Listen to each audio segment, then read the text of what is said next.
Hi everybody, welcome to my YouTube channel. If you're a current subscriber, thank you for your support. If you are new, go ahead and hit that subscribe button. For you today, I have a very special guest and I'm honored to introduce you to a Feng Shui and Breathwork expert who owns their own private practice in Portland, Oregon. She is an incredible, phenomenal, empowering coach. Her name is Sara Egert. Welcome, Sara.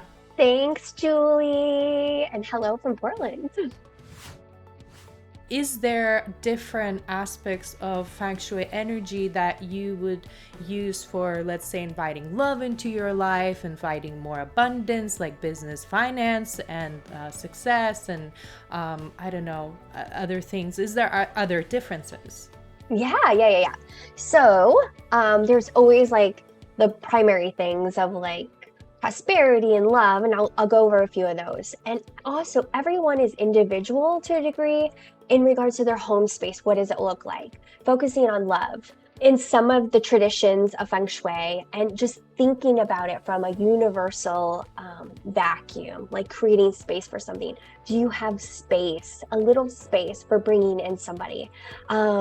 And aligning with somebody. Maybe it's in a drawer. So you have like a portion of a drawer and you were like, this is the space for my next partner. Another thing is on the bed. I see this a lot. So sometimes bedrooms are small. It's doable, it's workable. Sometimes those beds are up against the wall. And so literally it's like only one person can get into the bed. But how do you create the intention of the space of somebody else fitting into that? So when you're making your bed, like you're envisioning that another partner, another person there. Like, are the pillows like, so it's always, everything is a duo, a partnership. If you have items within your bedroom, like how does that create space for allowing for a partnership? Working with clients, the number one thing that a lot of homes are missing is a fire element, and fire allows us to feel more alive.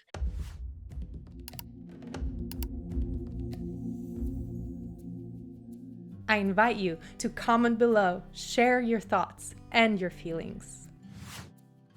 Fire element can be reds, it can be fuchsias. That's what I like to say. Like also like fire, like what looks like fire. Maybe it's more shape of like a triangle. Any pictures of any type of form are a fire element. It's aliveness. Anything that might be like an animal print that has an aliveness, that's fire. So looking, a lot of times there's design and it's more modern and like a lot more muted colors, which serves a purpose, but how do you add a little bit more fire to that? Like for instance, if we're looking at your space, you have the light behind you. So light is a fire element. You also have your salt lamps. I always invite people to leave their salt lamps on. Like it's a beautiful fire element that shows up that helps also calm. I wanted to ask you, what's the best way to deal with like clutter and how to turn that into a sacred space, a space of harmony and balance? We're human. I say that like we're human. All of us have clutter. I have clutter. Like start in a drawer in your kitchen and just go through each drawer. And that's it. And kind of have like mini goals, but don't set that expectation really, really high, because even though you're going through and you're cleaning a drawer or a few drawers, it's mentally and emotionally exhausting. And know that that is very normal and that it takes a time, and to be gentle with yourself, because once you start, you're going to get emotional, and just give yourself that grace and that time to say, okay, I'm feeling this. Let me get back to this tomorrow. Look at your items within your home. Do you love it? Like really look at it. Like, do you really love it? Do you like it?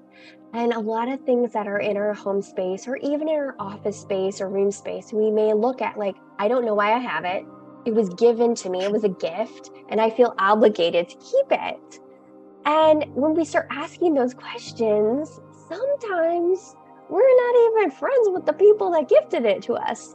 And it could be an old relationship or whatever. But every time we look at that item, we have that emotion, we have that energy to it, like tied to it. So how is that supporting you? I invite you to share this video with your soul sisters, whoever you think will benefit from this video.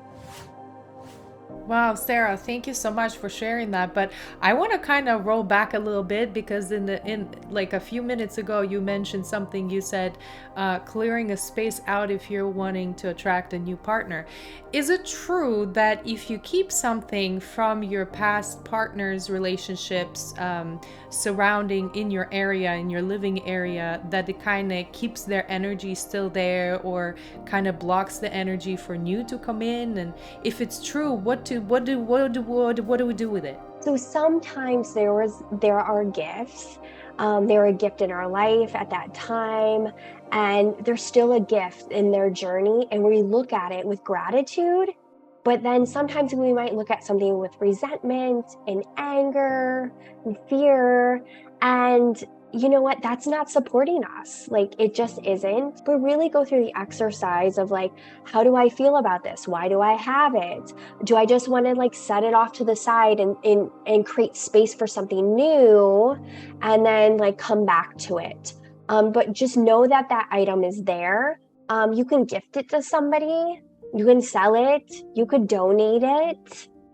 So just kind of sit with it. I know I've donated a lot of things and or sold things from past relationships. It's like, it was something I really, really wanted. It was an amazing gift. But actually, when it was given to me, it was more resentful when they gifted it to me. And so here it was, even though I had it, even though I loved it, it was something I so wanted.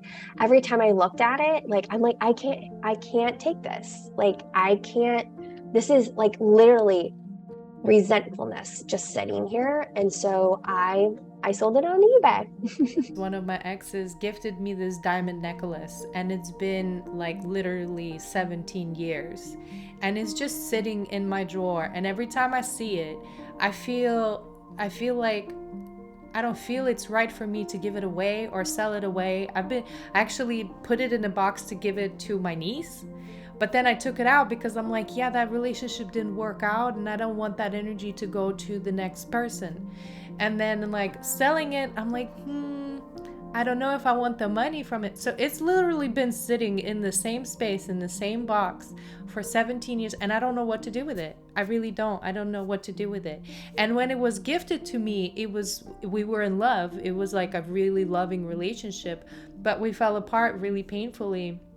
And it didn't work out. So I really 17 years, but I'm going to take your advice and I'm going to journal on it. I'm going to sit on it and see what happens, because I think that's beautiful exercise, which I've never tried to do before. So we'll see what comes out of it. So one more thing I want to ask you, if I may, please, is how do you incorporate your breath work? I know that you have your own practice now here in Portland. They're in Portland. I'm actually here in Miami, but in Portland where you are. So how do you work with your clients? Do you implement Feng Shui, or do you just do breath work, or does it weave in together at some point? How does it work? Some clients are separate. So some are Feng Shui, energetic space clearing, in that realm. Some clients I work with breath work.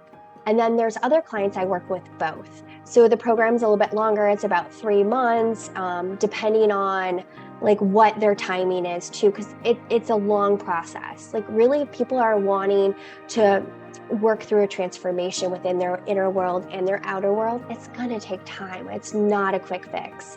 So we sit down, we look at what they want to focus on, we look at their home space, I really tap into it, I energetically space clear it, and then just see what areas of focus, and then come back to my client with what I saw like energetically within the home space, and then really focusing on more of what they want to align with in their life, like their true potentiality, like their essence, and then working within the breath and working with the story of that, what might be holding them back, and breathing into that. So it's a combination of both breathwork and Feng Shui, because again, it's our inner world and also our outer world. And it's like, it is in Feng Shui, we have the yin and the yang, and it's how it's always changing. It's the ebb and flow of life.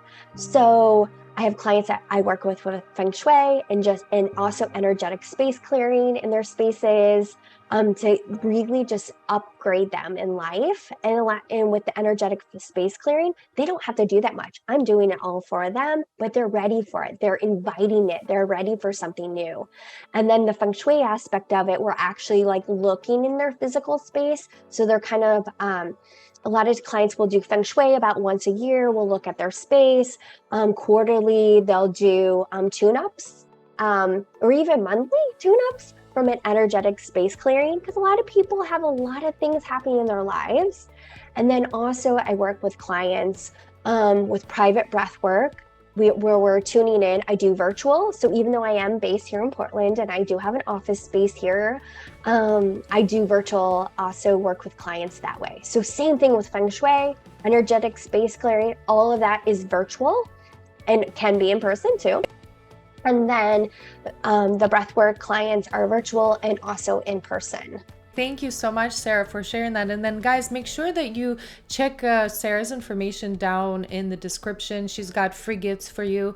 And I do highly recommend for you to check out her sessions, whether you're across the world or whether you're in Portland. Sara is an incredible professional. I've had a personal experience. She's held space for me through very difficult situations and intentions, very strong intentions that were said during those breathworks. Definitely unforgettable, but definitely a process that took me out of a certain mindset and put me into a new place of self-confidence, and just created that balance within. And one more thing I wanted to ask you, Sara. Do you have any type of rituals or any type of tips that you would like to give to the women who are watching us today, or men, in relation to women, any type of ceremonies or rituals that you do on a daily basis to stay tuned and to stay, connected to your authenticity? And would love to hear from you about that. Yes, that is a great question, because my rituals change. I wish I was one of those really consistent people, but the one thing that's really, really essential for me is taking a shower at the end of the day and rinsing off my day before I get into bed. And when I hold group breeze, it's the number one thing I say as we're wrapping up. I'm like, I know it sounds really silly, but take a shower tonight. And if you can, take an Epsom salt bath, just to pull everything out of your breathe, everything that you processed. And it's so essential through our days, because we pick up so much. And also, we're emotional beings. We pick up things, even having phone calls, looking on social media. And how do we rinse all of that off of us before we can really rest and restore ourselves, our mind, body, and spirit, as we're sleeping? So it's that ritual of water and cleansing. So Amazing. that is, yeah. Amazing. It's so simple, but but sometimes we're like, I'm exhausted, I'm tired, I don't want to. And it's so key at the end of the day, and also at the beginning of the day. But we also like to conserve water. We love the earth and care for it. So, but yeah. So just know your ritual is yours. Right. It's important to keep that balance. Yeah, and your purification, it's a purification of water, and also purification of just lighting a candle and honoring yourself each day. A tea light. So the light within you. Thank you so much, Sara. It's really important for me to hear those words from you, because you're an expert in all this stuff. And it took me a while talking about unpacking and things, because I just recently moved to Miami. And talking about just packing is a whole process of taking away my energy, moving, and then being like, oh my God, I just packed all these 30 boxes. Now I have to go and unpack them. So it's a process.